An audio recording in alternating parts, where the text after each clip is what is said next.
So I did my maintenance yesterday. So today's March 4th, 2025. It's Tuesday. I took Monday off and I was able to get my oil change done, my fuel filters done. I will say fuel filters, I mean oil change is pretty basic, but fuel filters on the 6.7 Power Stroke, pretty easy to do.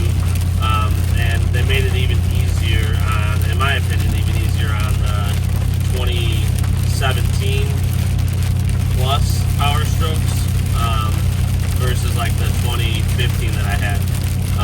So that's actually really quick. Swap those out. Definitely recommend doing that yourself because it's gonna cost you probably a decent price at the dealership. I think between the fuel filters and the oil change, I probably spent under $200 and like an hour of my time versus taking it to the dealership probably would have been like $450 to $500. So definitely a worthwhile investment yourself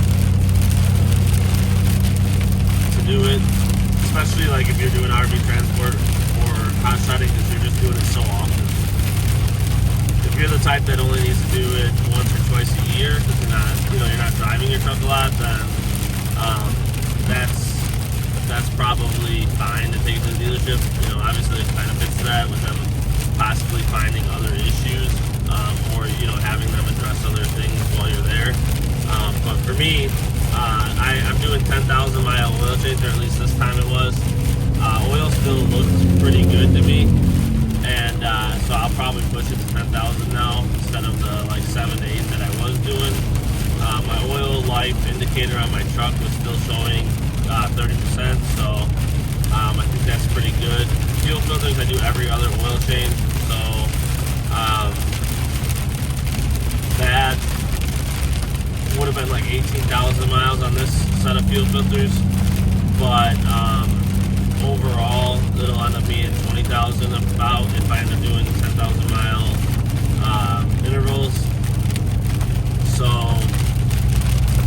yeah, that's kind of where I'm at with that. The point of the video was I have like a log book where I log my maintenance, and I was looking back. I actually wasn't even planning on doing an oil change yesterday because I just did one 35 days ago, and I didn't realize how fast I racked up that 10,000 miles. So it was 35 days. It was just over 10,000 miles, 10,050. So I just happened to look at my log book because I leave it like in my kitchen area, and I looked at it, and I looked at when I did my last oil change and what the mileage was, and I was kind of stunned. I was like, wow, 10,000 miles in 35 days. So that kind of got me thinking. It got me to go ahead and do the oil change. It was kind of a nicer day yesterday. I want to say like high 30s. I don't know if it was sunny, but it wasn't like majorly overcast or anything. So I went ahead and did it, but it kind of got me thinking like, okay, I'm putting a lot of miles on this truck. I've had my truck for a little over 3 months. I've put just about 20, I mean today I'll hit 27,000 miles. This week I'll be up to probably 29,000, possibly 30,000 in less than 4 months. It'll be right around 3.5 months. 30,000 miles. I'm probably on pace for going to be around 100,000 miles this year, and I'm not even doing my business yet. Where I'm thinking I'm going to sell my work truck and just buy another work trailer, and that I can just pull and then shove it in my garage when I'm not using it. And I'm going to rack up miles there as well. So I was going to buy my wife a new car, but it kind of seems like she's not really interested in getting a new car. So if we don't get her a new car, I'm either going to buy myself a car that I can drive outside of when I need a truck, or I'm going to find a truck that I can probably dedicate for work where it's like pulling my power washing trailer, or it'll be also for RV transport. And that way I can kind of preserve my current truck, because I use it for like towing my personal travel trailer with my family, stuff like that. So it's just kind of a thought I had, because you know, I'm going to be at 200,000 miles before the end of 2025, and you know, and then 2026 will be 300,000 miles, as long as everything goes well and it makes it. So just a thought I had. It's not like a rush that I have to get into. I was just surprised by, I mean, I kind of knew it, but then it kind of hit me like, okay, it is a lot of miles. I'm already at 140,000 on this truck. Like I said, I would either be in a situation where I will buy, like, unless my wife decides she wants a car, then I'll probably just hold off, get her the car she wants. But it's kind of seeming like, we went and looked at some, and she just didn't seem like she cared enough for it to make a change. She doesn't need a car, so like I said, I have an extra truck for work, but it's not a diesel. It's a V10 gas F250.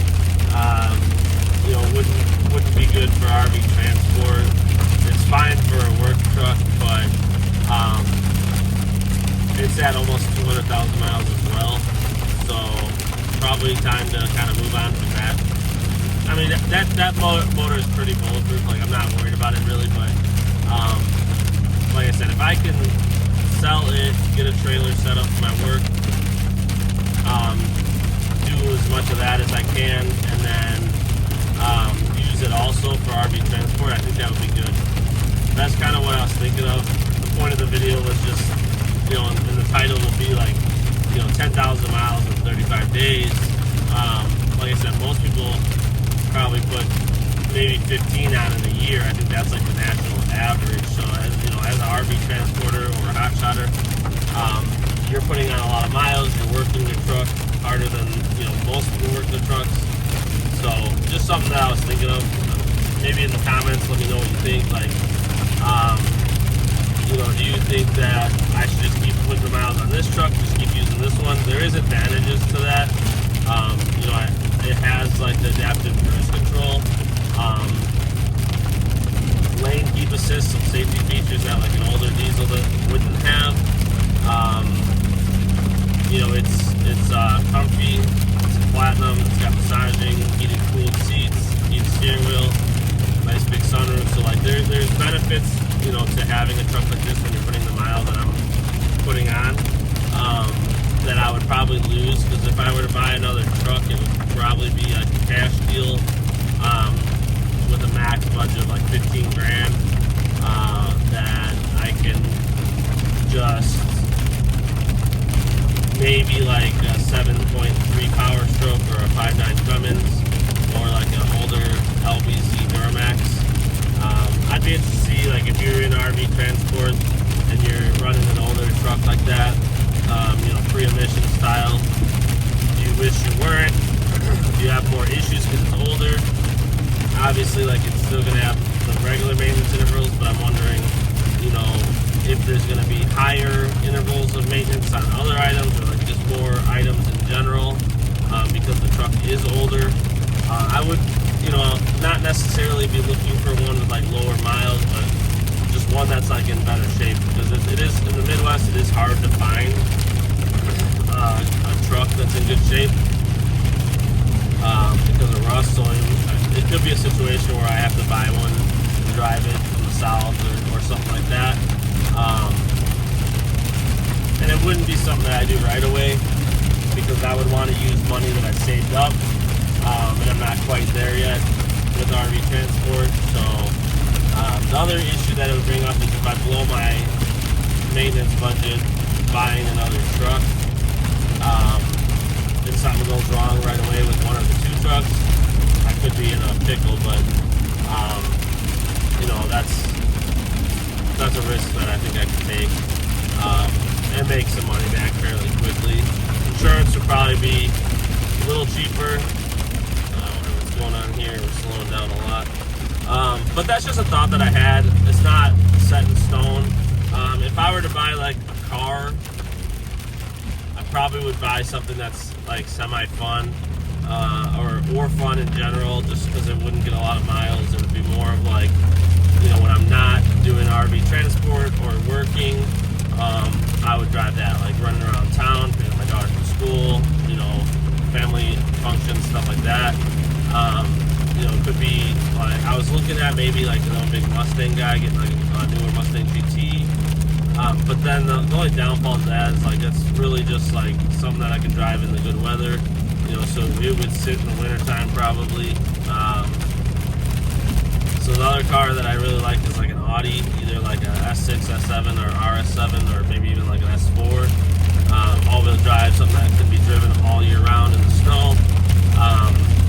My wife could take it if she wants to like work, you know, stuff like that. So that's kind of a thought process I was looking at.